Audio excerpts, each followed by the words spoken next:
Um, okay, I think we're good. Hold on. So welcome again to another edition of Interview with Irene. Today we have Don Hedeker of the Polkaholics. Don is also a famous biostatistician, and I was lucky enough to have him on my dissertation committee when he was at USC, and now he's at faculty at the University of Chicago. So Don, welcome so much to my episode, and um, we can talk a little bit about biostatistics along the way, but first, could we start with how you got into polka? Sure. I think it's probably better we talk about polka than biostatistics, to be honest. Right. We don't want to put the people to sleep right away. But thanks so much, Irene, for having me on. I'm really pleased.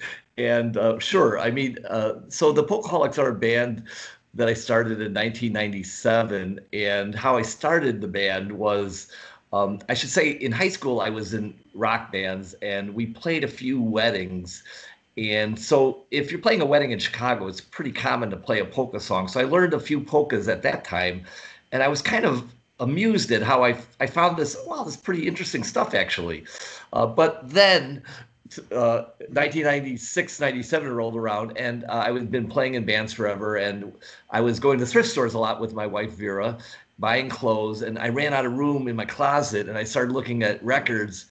And I found all these polka records, and I was kind of intrigued. And, you know, if you go to a thrift store and you're looking for vinyl, it's like 25 cents for a record or something. So I quickly amassed a pretty good collection. And the more I listened to this music, the more I was just blown away by how different it was. Because I had this idea, you know, there's like 100 polka songs and that's it. And I found 100 different polka artists instead, with all different musical styles within the genre, formats, and so it was just, wow, this music looks so cool. And the other thing was, around that time in rock music, there was a lot of these shoegazer type of bands where they were real serious, and it just didn't connect with me with the kind of rock I liked. I liked rock music that was more engaging with the audience, more fun. And so polka seemed to me more like that. And so it sort of attracted to the kind of music I liked in terms of rock as well. So then I thought, well, I got to start a band, try to play this music. So I got together with a few friends. First person was Mike Werner, who was the drummer from Handsome Family around that time. And he knew George Kranak, bass player. So the three of us, we got together one summer in 1997 just to see if we could even play this kind of music. And so we played Beer Barrel Polka like 20 times or something like that. And we just thought, wow, this is pretty cool. Let's try to learn some more songs. So I had a K-Tel record that's like the greatest hits of polka. We just, we didn't know anything about the music much, but we thought, well, this is a good place to start. So we started to learn all those songs on that record, the Beer Barrel Polka, In Heaven There Is No Beer, the Helena Polka, the Jelena Polka. And it was just so much fun. And so then eventually, by that fall, we played our first show, November of 1997 at Phyllis's Musical Inn. And to begin, we just sort of just tried this to see if we could even pull it off. And after that first show, it's like, man, we got to keep this going. This is just too much fun. That's so cool. So you mentioned before you knew your other bandmates since the 1980s, so you started in rock, correct? Yeah. I've been playing, since high school, which is like, date me. This is like the early 1970s when I was first playing in bands, basically. Yeah, it was just I was one of those kids that I saw the Beatles on the Ed Sullivan Show when I was a little kid, and immediately wanted to be in a band and learn how to play guitar and look cool and all that.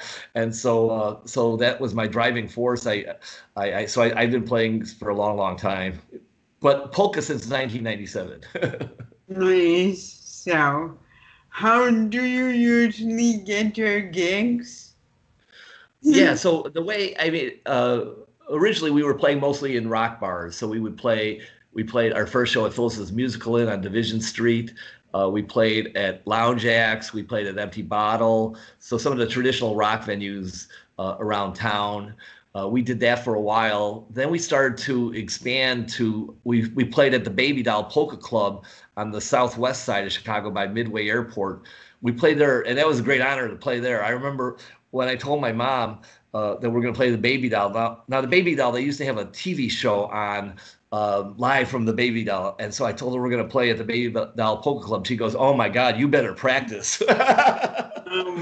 so so it was a great honor to play down there before they closed in I think 2004 or so, but we played a number of times there, and then across the years we've been playing a little bit more at street fests and outdoor fests, Oktober fests, and parties, all kinds of events, really, bowling alleys, just anywhere we can.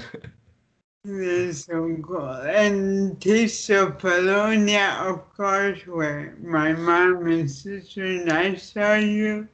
Right. I mean, Taste of Polonia. I grew up right around that area, my just down the street on Milwaukee Avenue, and so when we first got to play Taste of Polonia, I was a little bit wondering, how are the Polish people going to react to us playing polkas in this kind of punk rock way? But they loved it, and they were so welcoming. And it's just like we actually played in Poland one show in Jari. It was the same experience. It was just unbelievable. We've been to Germany several times, but the one time we were able to get into Poland to play a show, and it's just a wonderful time. And we're going to be back at Taste of Polonia this October 31st of this year, and looking forward to a good time as always there. That's nice. So, could we, because you have both original songs and you do covers, could you talk a little bit about your favorites? Sure. So our first CD that we recorded has all cover songs, and so it has songs like the Beer Barrel Polka and Heaven There's No Beer, 40 Years of Shots and Beer. There's a lot of songs about beer and polka music. Some other songs, the Jelida Polka, Helena Polka. We learned all those and put those on our first CD. Some Little Wally songs. I quickly learned that for me, he's like a big idol of mine in music. Little Wally, he was very popular in Chicago in the 40s, the 50s, the 60s. He made a number of records. He really made sometimes you hear people talk about the Chicago sound. Well, that's largely due to Little Wally. What he did was, before him, it was like orchestras playing polka music, and they would play very fast and upbeat, and they would be on the stage with music stands. And again, it was like an orchestra playing for people to dance. Well, Wally had a smaller band. He realized it was all about entertaining the audience, and he slowed down the music to a more manageable speed so that people could dance with it. So it wasn't as herky-jerky, and I think he just made a revolution in polka music. So he's certainly my favorite, and some of his big songs are Chicago's a Polka Town, the Lucky Stop Waltz. He did Wish I Was Single Again was his big hit. 7 Days and 7 Nights Without You, some of those. So we always enjoy playing his songs. As far as originals go, we on our second CD, I came to realize, it's not enough just to play cover songs. We have to make our own mark in polka music, or that's what we tried to do. So I wrote our anthem song, I think, Polka's on Guitar, which is all about our approach to polka. Again, I want to make it clear, I find traditional polka music, I think it's great, and there's a lot of different styles, but we don't know how to play those instruments, so we learned to try to play it in our own way, and to bring a new element really to the music, so so we came up with songs like that. Polka Can't Die, another song that we like to play. More recently, we have a CD called Polka High that's got a lot of original songs on there. We were on, oh, sorry, there we are. We were on WGN TV a little while ago, and we played one of our new big songs, The Hippies Killed the Polka Stars. So we try to mix it up. We play a lot of songs, but the main thing is we try to have fun with ourselves and with the audience, and let everybody have a good time. That's most important. So, Yes. okay, now we can go back to biostatistics. Sure. I was just wondering, any similarities between Polka and biostatistics?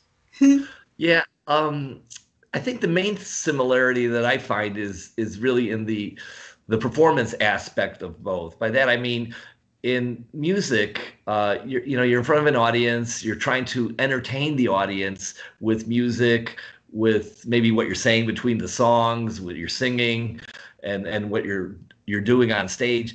And when you're giving a lecture in front of students, you're also trying to entertain them, Right? but maybe in a more intellectual way or with ideas and things like that. But I will say that having been in bands, and I was, of course, when I started, I was very nervous on stage, but after a while you get comfortable with that and you learn how to entertain an audience. And a lot of those skills for me did, I feel, translate to when I give talks, give lectures, do workshops, to think about ways of entertaining the audience in a but in a different sort of way. But there's certain commonalities that way, I would say.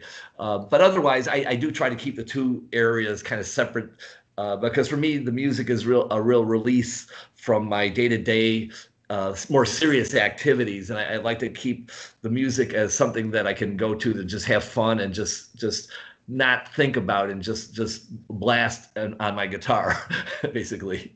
That's cool. Any other hobbies?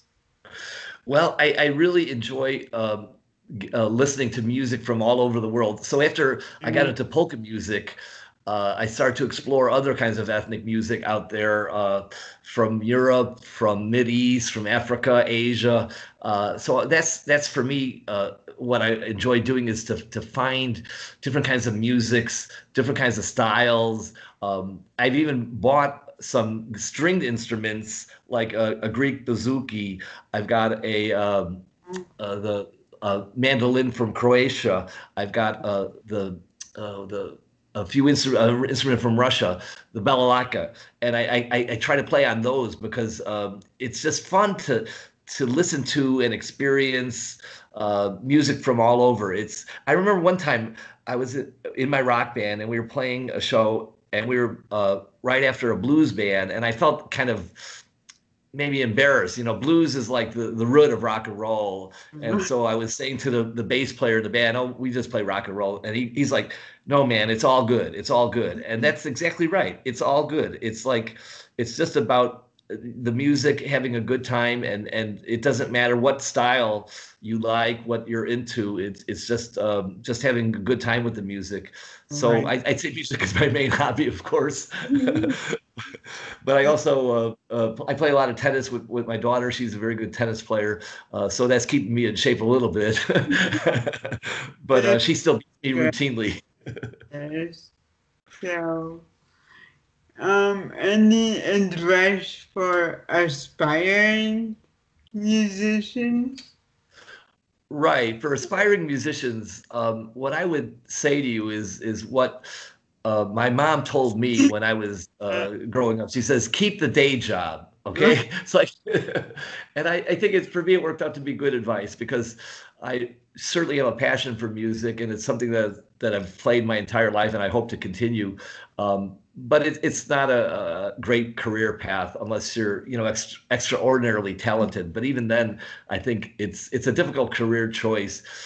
Having said that, if somebody wants to make it their career choice, nothing that I or anyone else will say will stop them. And that's the people who do go on. That's fine, and all that. But I also had a dentist who was interesting. He was a jazz musician, and he told me kind of the same thing. It's like, You can get it. He did his dentist, that's what paid his bills. But he was able to play on the side, keep that going throughout his life, play music. So I think you can keep music as a part of your life, even in doing a boring job like being a biostatistician or a dentist. Yeah, but statistics is not boring. What are you Right. But don't let that secret out. We'll have too many people going into it. Oh, yeah, never mind. Right. Don't do that. Let us keep out. Right, exactly. No, it's a fabulous area, of course, and now it is true. Statistics is starting to be a hot area that people are going into because they're finding out how much fun it is to play with data. Anyway, well, thank you so much, Dan, for coming on and talking about your music. And you also have a website, Polkaholics.com. Yeah, it's thepolkaholics.com. Perfect. Yeah, yeah. Polkaholics.com. I will Yeah, make I thought of ourselves as like the Beatles. You got to have the in front of it. Kidding. perfect. Of course. Yeah. Yeah, amazing like the Beatles, so you have to. Alright. Uh, Oh, well, thank thank you so much, Irene. Of course, we hope to have you again sometime. So Anytime. I could talk about polka day and night. wonderful. Thank you. Okay. Thanks. Bye.